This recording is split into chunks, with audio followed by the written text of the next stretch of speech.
옛날 책인데요. 이어령 교수님 책이에요. 이어령 교수님도 이제 모르는 사람이 있는 그런 세대도 이제 생기고 있는 것 같은데, 이어령 교수님이 쓴 아들이여 이 산하를이라는 책에 보면 시골에 어떤 할아버지와 동네 꼬마 아이의 이야기가 나옵니다. 이 할아버지가 이제 수염을 이렇게 길게 기르신 할아버지였어요. 저도 아주 어릴 때, 아마 제가 기억할 수 있는 가장 어린 시절이었던 것 같은데, 저희 이제 시골에 가면 할아버지께서, 제가 이제 안광국인데, 제가 아마 그때 태어난 가장 어린 애기였던 것 같아요. 국이라고 했는데 국이라고도 안 하고 괴기야 이렇게 하셨던 것 같아요. 이 괴기가 할아버지의 수염을 잡네 이렇게 하셨던 그런 기억이 어렴풋하게 이렇게 드는데, 옛날 어르신들은 이렇게 수염을 이렇게 기르셨잖아요. 근데 동네 꼬마가 물어보는 거예요. 할아버지 주무실 때 수염을 이불에 넣고 주무세요? 이불에서 꺼내고 주무세요? 애들은 참 기발해요. 그런 게 좀 궁금한 거예요.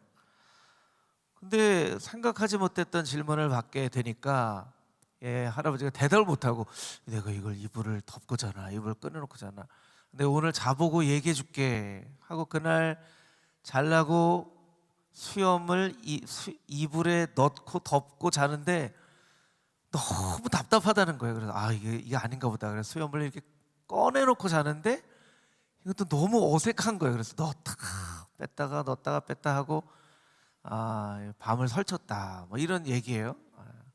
이 얘기가 이야기하고 있는 것은 뭐냐면, 그냥 평상시에는 의식하지 못하고 잘 사는데 뭔가 물어보면 아주 선뜻 대답하지 못하는 그런 일들이 있다는 거예요. 우리가 이제 금요 성령 집회로 올해 바뀌면서 성령에 대해서 말씀을 듣는데, 성령도 좀 비슷한 그런 부분이 있는 것 같아요. 그냥 우리가 아무 문제 없이 신앙생활 하는데 누가 우리에게 당신은 성령을 받았습니까? 하면 안 받았다고 하기에는 또 그렇고, 또 받았다고 하기에는 내 삶이 성령 충만한 것 같지 않고, 내가 받은 것 같기도 하고 안 받은 것 같기도 하고. 여러분은 성령을 받으셨나요? 아멘 하시는 분도 있고 이렇게 꼭 대답 안 하시는 분도 있고, 그렇죠. 삼위일체 하나님을 이야기하잖아요. 성부 하나님은 창조주 하나님이시기 때문에 창조를 하시지 않으셨으면 우리가 존재하지 못했겠죠. 그러니까 하나님은 반드시 계시는 것 같고, 성자 예수님은 성경에 존재하신다고 또 역사적으로 예수님을 본 증거들이 많이 있고, 또 예수님이 계시지 않으면 우리가 구원을 받을 수 없으니까 성자 예수님도 꼭 계신 것 같고, 보혜사 성령님 하면 성령님은 위로하시는 분, 도와주시는 분, 이런 분인데, 뭐 위로와 도움은 뭐 있으면 좋지만 꼭 있어야 될 것 같지는 않고, 뭐 이런 생각이 들 수 있다라는 거예요. 그래서 우리가 이런 생각을 은연중에 합니다. 성령님, 성령 충만하라고 말씀하셨지만 꼭 성령 충만을 내가 받을 필요가 있나, 이런 생각을 은연중에 해요. 여러분, 성령 충만은 모든 성도들이 다 받아야 되나요? 아니면 어떤 사람들만 받는 것인가요? 모든 사람 받아야 되는 거예요? 여러분 성령 충만 받으셨어요? 대답이 좀 시원치 않습니다. 성령님께서 꼭 필요하신 분이신가? 꼭 필요하신 분이세요. 왜냐하면 교회는 예수님께서 교회를 세우겠다고 말씀하셨지만, 교회는 성령과 함께 시작된 곳이 바로 교회이기 때문에 그래요. 교회 성령님께서 오셔서 제자다움이 완성되었기 때문입니다. 초대교회의 이 이야기들을 사도행전을 통해서 보면 초대교회에 정말 놀라운 일들이 많이 생겼는데, 이건 이제 초대교회의 그 성도들이 원래 타고난 본성이 착해서이거나 아니면 잘 훈련이 되었거나 이래서 능력이 나온 게 아니에요. 이 초대교회의 능력은 100% 위로부터 내려온 권능으로 인해서 나타난 능력이에요. 그러니까 우리의 삶 가운데에도 성령 충만함의 능력을 받으면 초대교회 같은 그런 능력이 나타나는 것이죠. 이스라엘의 절기 중에 오순절은 추수하는 절기예요. 추수하는 절기에 성령 충만의 역사가 나타났다는 것은 성령님께서는 우리로 하여금 열매 맺는 삶을 살게 하신다는 의미이기도 합니다. 우리 같이 한번 따라해 볼까요? 성령님께서는 열매 맺는 삶을 살게 하십니다. 여러분, 열매 맺는 삶을 살아야 되겠죠? 우리 열심히 수고했는데 수고만 하고 열매가 없다고 생각을 해보면 얼마나 우리의 인생이 허탈하겠어요. 열매 맺는 삶을 살아야 되기 때문에 추수하는 절기인 오순절에 마가의 다락방에 성령의 충만함을 내려주셨다라는 거예요. 우리가 잘 아는 오늘 읽은 본문의 말씀에 사도행전 1장 8절 말씀에 보면 오직 성령이 너에게 임하시면 이렇게 돼 있죠. 성령이 너에게 임하시면, 성령이 임하신다는 말씀은 반대로 성령이 떠나가시기도 한다는 거예요. 성령은 임하시기도 하고 떠나가시기도 해요. 그래서 바울 서신 중에 가장 처음 쓴 데살로니가 전서 말씀에 보면 성령이 우리 안에 계신지도 모른 채 관심이 없으면 성령님께서 어떻게 되시는가를 이렇게 표현합니다. 데살로니가 전서 5장 19절 말씀 우리 같이 함께 읽어보겠습니다. 시작. 성령을 소멸하지 말며, 소멸하다는 건 불이 꺼지는 거예요. 여러분들도 이제 그런 세대, 저도 이제 자꾸 얘기를 설교를 하다 보면 자꾸 옛날 얘기를 하게 돼서 참 그렇습니다. 저도 연탄 갈아본 경험이 있거든요. 연탄. 어머니가 저녁 예배 드리러 가시면서 꼭 해야 될 게 있는데 연탄불 꺼뜨리지 않도록 어느 시간이 되면 꼭 요만큼 나와 있을 때니까 그때 연탄불 이렇게 꺼뜨리지 않도록 해라. 깜빡 잊고 꺼뜨리면 엄청 혼났던 기억이 나는 것 같아요. 여러분도 그런 기억이 나시는 분 있으시죠? 그러니까 가만히 놔두면 꺼지는 거예요. 성령을 소멸하지 말고 관심을 갖지 않으면 꺼지는 거예요. 관심을 갖지 않으면 떠나시는 거예요. 그러니까 우리가 성령님 관심을 갖고 성령님을 초청하고 성령님과 만나고 싶다고 이야기를 하고 자꾸 이러면 우리가 성령님을 자꾸 알아가게 되고 성령 충만함을 우리가 받게 된다라는 것이죠. 이것은 마치 레위 사람들에게 하나님께서 주신 명령 중에 하나가 제단의 불을 꺼뜨리지 않도록 말씀하신 것과 같습니다. 레위기 6장 6절에 있는 말씀인데요. 레위기 6장 6절 우리 레위기 6장 6절인데 제가 한번 읽어보도록 하겠습니다. 제단에서는 불이 꺼지지 않고 늘 타고 있어야 한다. 불이 꺼지지 않고 늘 타고 있어야 한다. 여러분, 여러분의 마음에 성령의 불이 꺼지지 않고 늘 타오를 수 있게 되기를 주님의 이름으로 축복합니다. 금호중앙교회에 성령의 불이 꺼지지 않고 늘 타오를 수 있게 되기를 주님의 이름으로 축복합니다. 아멘, 아멘. 그런 삶을 살아갈 수 있는 그런 성도들이 되어져야만 한다라는 것입니다. 오늘 읽을 말씀, 우리 4절 5절 말씀을 같이 한번 다시 읽어볼 텐데요. 사도행전 1장 4절 5절 말씀입니다. 우리 한 목소리로 같이 읽어보겠습니다. 시작.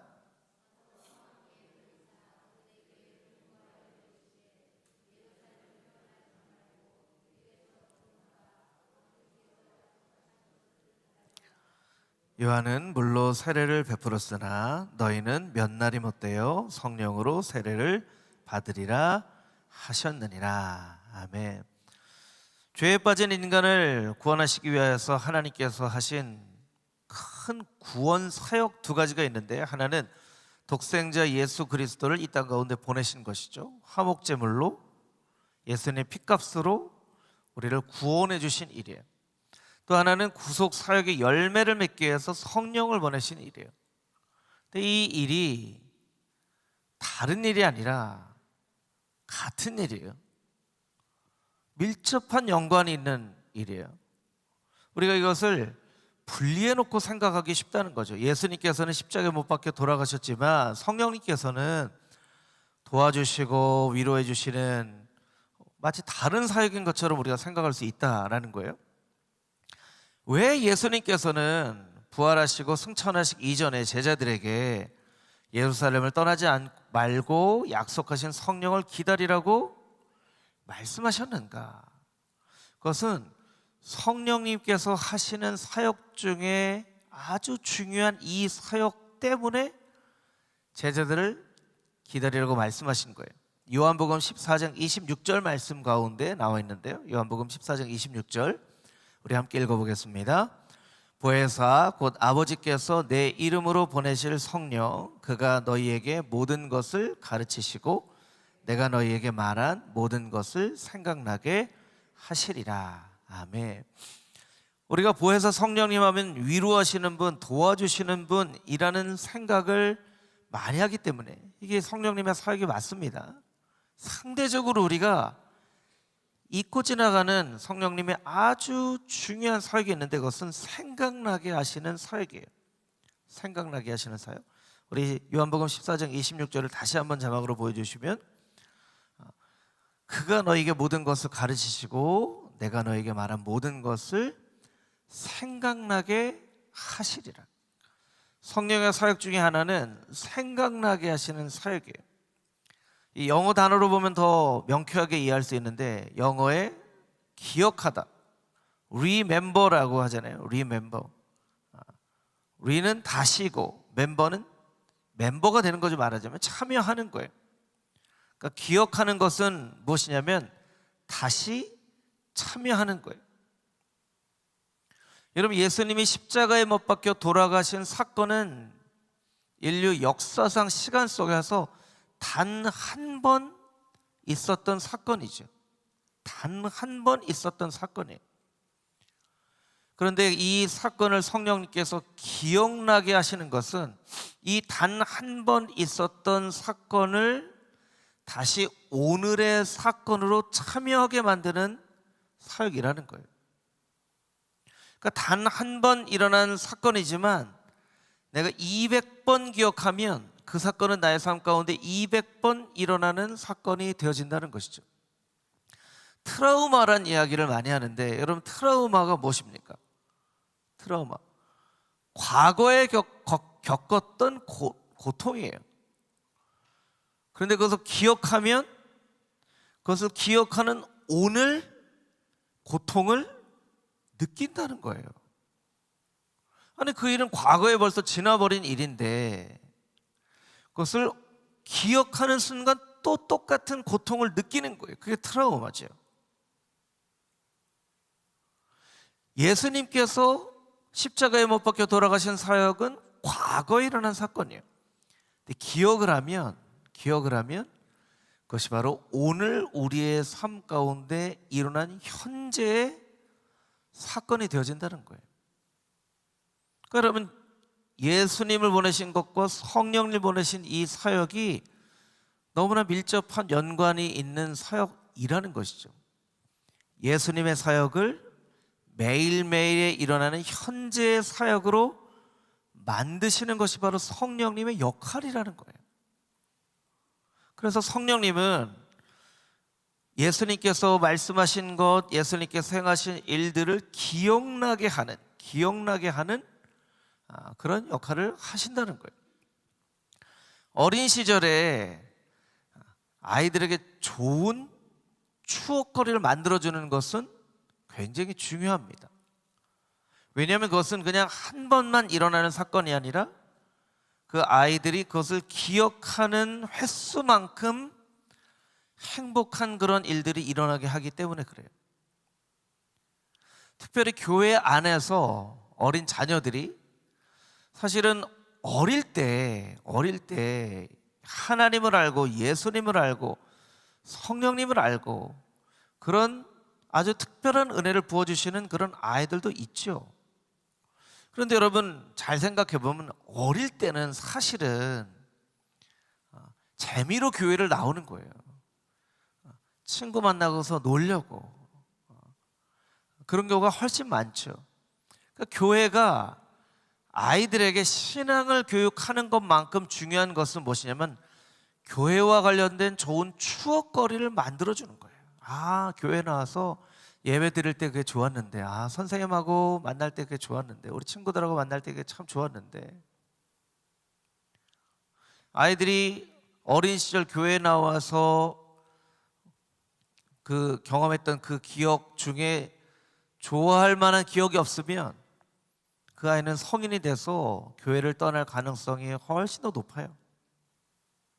여러분, 그 어른 세대가 우리 아이들 교회에서 보면 자꾸 칭찬해주고 자꾸 이쁘다고 해주고 조금 덜 이쁜 행동해도 이쁘다고 해주고 자꾸 해야 돼요. 네. 저희 첫째 예린이가 어릴 때 여자아이인데요, 아기 때는 여자아이 남자아이가 잘 구분 안 되는 그런 경우들도 있잖아요. 그런 경우 있어요, 여러분. 예. 예. 그 예린이가 여자의 옷을, 여자애니까 여자의 옷을 입고 머리에 이렇게 핀을 했단 말이에요. 그런데 제가 예전에 섬기던 교회에서 엘리베이터에서 어떤 권사님이신지 집사님이신지 보고 그 얘기는, 야, 너 왜 여자의 옷을 입고 있어? 여자애니까 여자의 옷을 입고 있었죠. 당연히.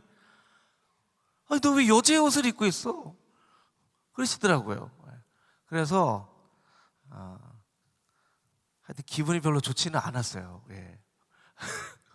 왜 이런 말씀을 드리냐면, 여러분 교회 안에서 여자애건 남자애건 뭐 보기에 뭐 미에 대한 이쁜 기준이 다 다르지만 이쁘고 착하고 잘생겼고 잘하고 글씨를 삐뚤삐뚤 써도 글씨 잘 쓴다고 하고 자꾸 칭찬해주고 하는 것이 필요해요. 그건 거짓말하는 게 아니에요. 성경 암송도 한 구절 토시 틀렸다, 너 땡, 너 틀렸어, 이렇게 하는 게 아니라, 아유, 너 성경 암송도 잘하는구나, 찬양도 잘하는구나. 왜냐하면 그런 기억이 신앙 교육만큼 중요하기 때문에 그래요. 여러분, 성령님만 과거의 일들을 생각나게 하시는 것이 아니라 우리 드라마나 영화를 보면요, 악한 영들에 대한 그런 드라마나 영화들도 요새 많죠.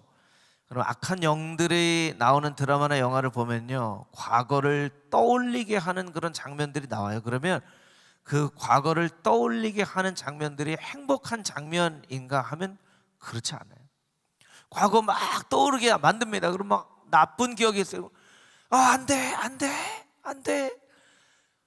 저는 기억하기 싫어요. 뭐 이런 장면들이 많다는 거예요.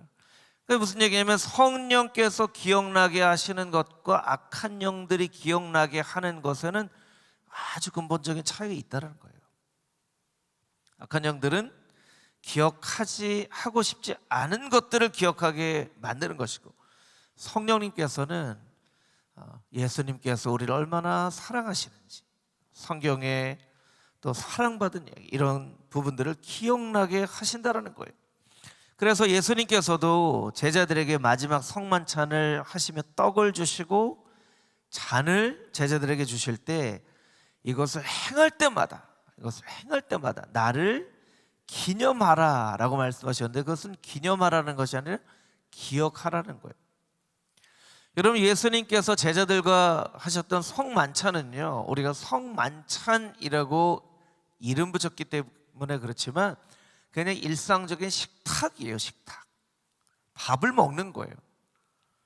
그래서 예수님께서 제자들에게 뭐라고 말씀하신 거예요? 밥 먹을 때마다 나를 기억해라.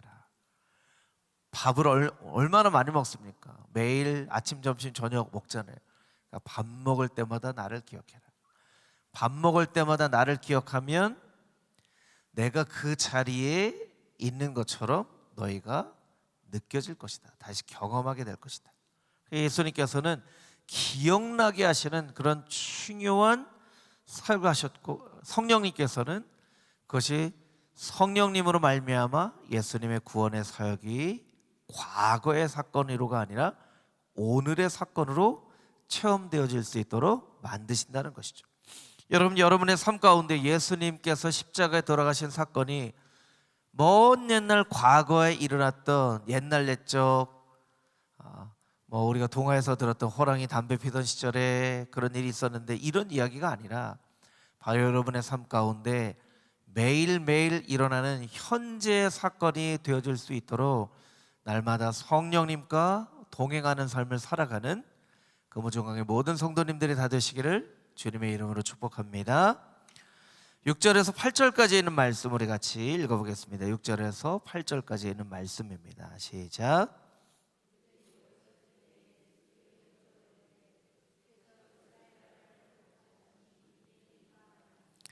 이르시되 때와 시기는 아버지께서 자기의 권한에 두셨으니 너희가 알 바 아니요 오직 성령이 너희에게 임하시면 너희가 권능을 받고 예루살렘과 온 유대와 사마리아와 땅끝까지 이르러 내 증인이 되리라 하시니라. 아멘. 성령님이 우리에게 꼭 필요한가? 우리가 꼭 성령 충만함을 경험을 해야 되는가? 꼭 성령 충만함을 경험해야 할 이유를 오늘 본문의 말씀도 우리에게 이야기를 하고 계신데, 무엇이냐면 성령님께서 임하신 뒤에 제자들의 영적인 눈이 밝아졌다는 거예요. 이전까지는요, 제자들의 모든 관심이 그냥 땅에 있는 것이었어요. 땅에 있는 것.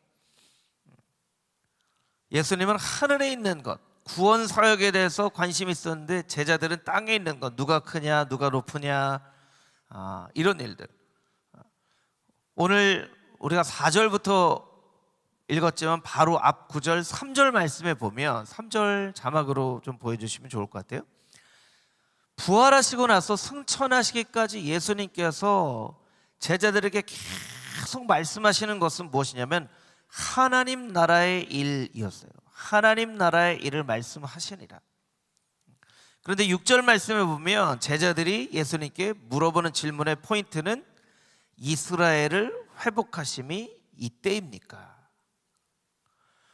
여러분, 예수님이 돌아가신 예수님이 부활하신 그 몸을 도마 같은 경우에는 만져보고, 베드로와 제자들은 예수님께서 주신 음식을 먹고, 여러분 이 사건은요 보통 사건이 아니에요. 여러분 한번 생각을 해보세요. 지금 이 자리에 예수님께서 직접 오셔서 우리가 만질 수 있는 모습으로 예수님을 우리가 경험한다고 하면 생각을 해보세요. 이건 정말 생각할 수 없는 너무너무나 놀라운 사건이에요. 그런 부활의 사건을 경험한 이후에도 제자들의 영적인 눈이 밝아지지 않았어요. 제자들은 뭘 물어봐요? 이스라엘을 회복하심 이때이십니까? 예수님은 하나님 나라에 대해 설명하시는데, 이건 뭐 놀랄만한 일이 아니죠. 예수님과 함께 예수님의 공생의 기간 동안에도 예수님께서 십자가에 달려 돌아가실 것을 설명하시니까 어디 가십니까? 이렇게 물어보고, 십자가 사건을 얘기하니까 빌립 같은 경우는 아버지를 좀 보여주십시오라고 얘기하고, 제자들은 늘 엉뚱한 질문을 해요.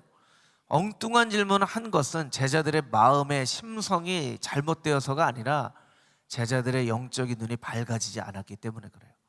여러분, 영적인 눈이 밝아지지 않으면요 늘 엉뚱한 질문을 하게 되어 있어요. 성경을 읽으면서도 신앙 안에서도요 궁금해할 걸 궁금해야 되는데 궁금해하지 않을 걸 궁금해하는 그런 사람들이 있어요. 그래서 성령의 지혜가 없는 사람들이에요.